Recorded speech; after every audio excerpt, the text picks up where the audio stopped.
Welcome to the Behind the Drapes podcast. I'm your host, Expo Rich, and I'm here with Jeff Pressman of ConvExx. Thank you so much for being here today, joining me at SISO. We're here in Indianapolis at the Leadership Conference. It's been a good conference so far for you? Yeah, great conference. Yeah.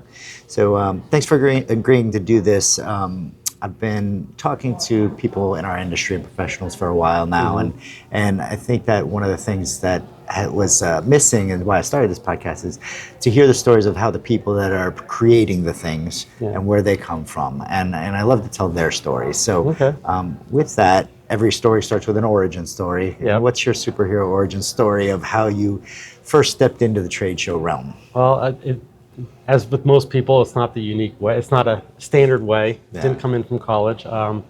It's pretty unique. I went to law school. I wanted to work in the film industry, and I was told to actually go to law school, learn how to think like a lawyer before you go become an executive in the film industry.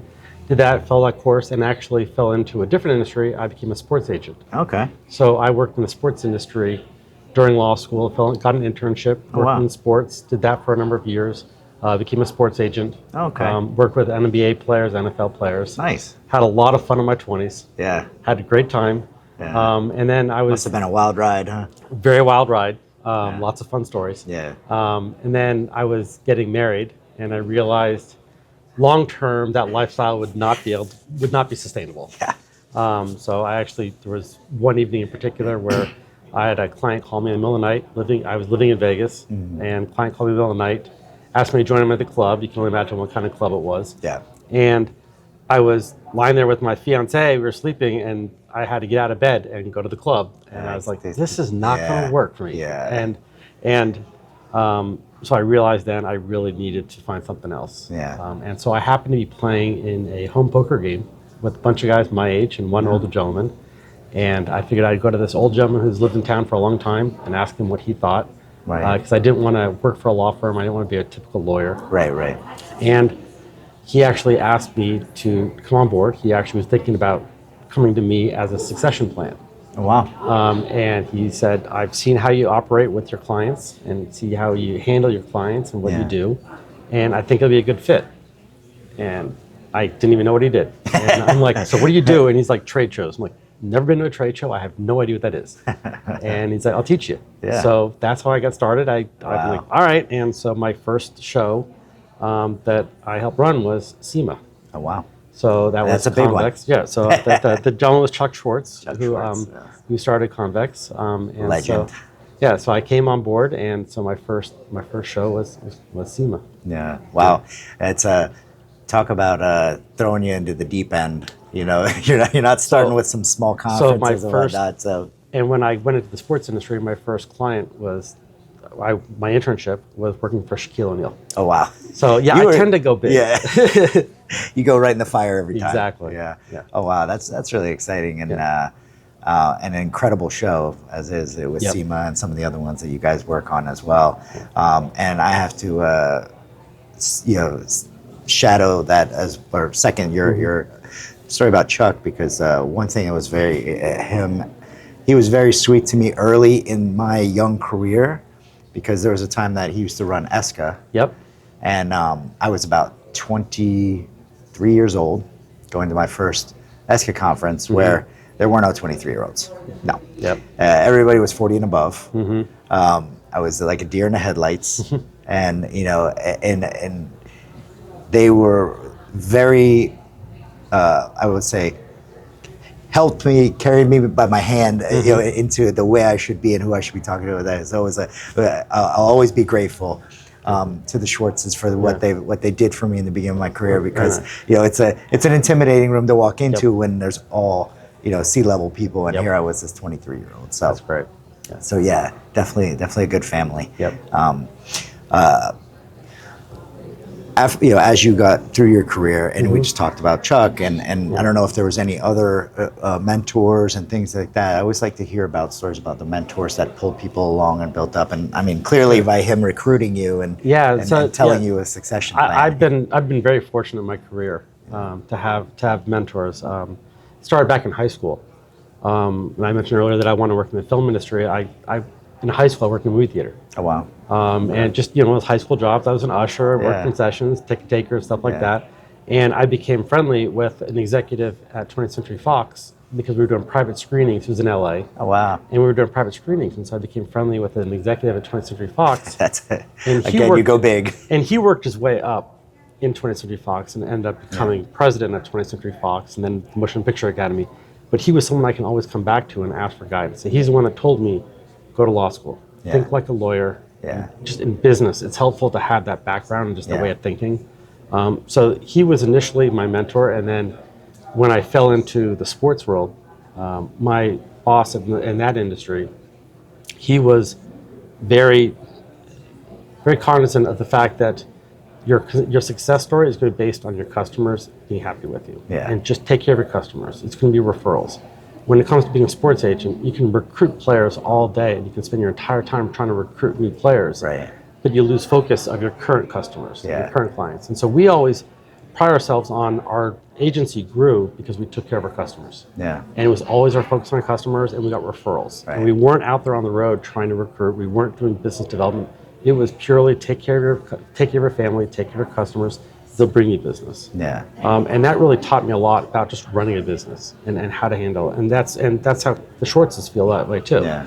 So that's why it works well. That's how I feel you should be operating a business, and that's what the mentors taught me. Yeah, but I love that advice that you got about go to law school and because you think like a lawyer. Yeah. I wish I had done that as well. But I'm gonna have to have some conversations with my kids. So It's been very helpful, not just in drafting contracts and looking at negotiations, right. but just thinking from a very high level. Yeah. What might be the path if we go down?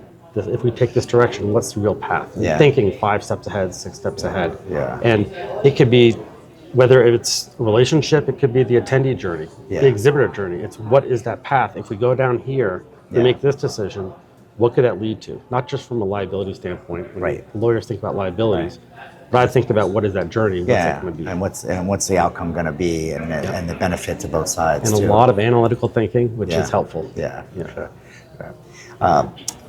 You've been coming to CISO for some years, so I think this is where we met years ago. And what are some of the takeaways that you have, and why do you keep coming back to CISO?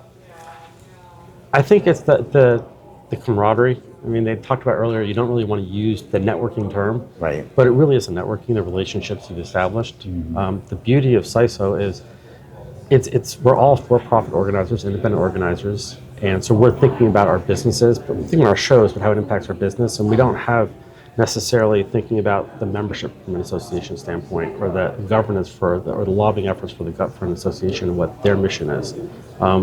We're a different way of thinking. Yeah.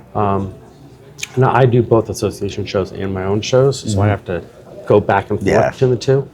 But the sharing that we can do here is really special. Yeah. And there are certain organizations, I'm considered one of the small businesses, and so we have something called Small Business Roundtable at the CEO Summit, which in my mind is the best day of the year for sharing and learning to help my business. Yeah. And there is a lot of sharing in that room, and we have conversations, and that translates to conversations throughout the year. Yeah. And relationships, and you can always call on someone and ask them a question. And that really all comes from CISO. Yeah, that's awesome. Yeah. And it's one thing, and I talk about that too, is like, it's amazing, how people reveal their cards here in this organization, and for the betterment of each other. Yeah. Yep.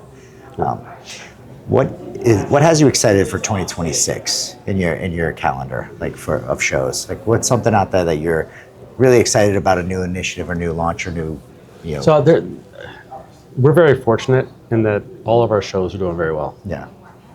And most of our shows are, a sold out status, which we're very fortunate. Yeah. And what makes me most excited is just face-to-face events are just so popular right now. And there's so many opportunities. And what people are finding in face-to-face events is not necessarily what they've always found, it's just the connections. Yeah. And creating more connections. Yeah. And we launched a show this past year called the Food Truck Owners Expo. And we found that there's a niche in food truck owners that don't have an event just for them. Yeah. Now, they have events that they go to and sell their food, but they don't have somewhere they can learn from.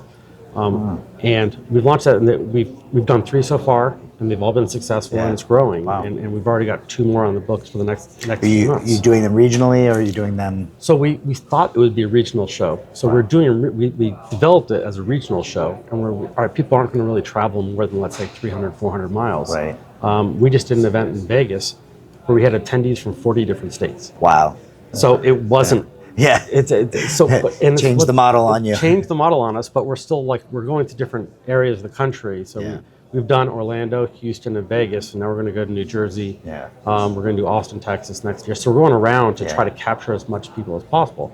But what we're finding is, one, they don't even know what an event is. They don't know what a conference is. They don't know what a trade show is. So it's educating them. But once they do it and they see it, the feedback we're getting is like, I had no idea I could connect with this many food truck owners. Yeah. They're having the same problems I'm having.